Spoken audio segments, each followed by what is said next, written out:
这个方法学会了以后，你在修冰箱、空调的时候加制冷剂就很精准了。就是利用这个气管仪，给大家分享一下它的使用方法。把气管仪的制冷剂型号切换到机器对应的制冷剂型号。在气管仪上有2个阀门，蓝色是低压阀门，左边对应的是低压管路的参数，红色是高压阀门，右边对应的是高压管的参数。我们主要测低压，把低压对应的温度探头接到回气管上。这个夹子就是温度探头，把它夹在蒸发器的出口位置。注意，这个探头不要夹在这个压缩机的回气管这边。如果是夏天修空调，就接到外机的出管上。接着我们把气管仪连接到系统上，中间的接头用来连接真空泵或者是连接制冷剂钢瓶，左边的接头我们用连接管连接到制冷系统的低压接口。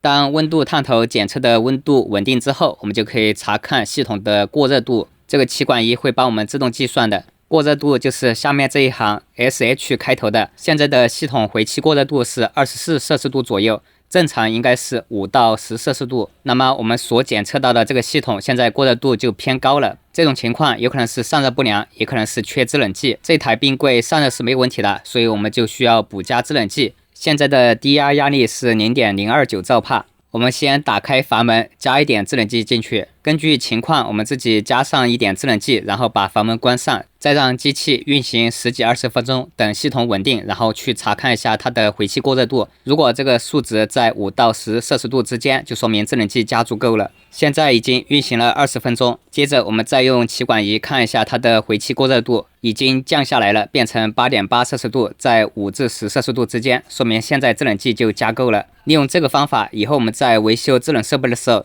添加制冷剂或者是补加制冷剂就比较精准。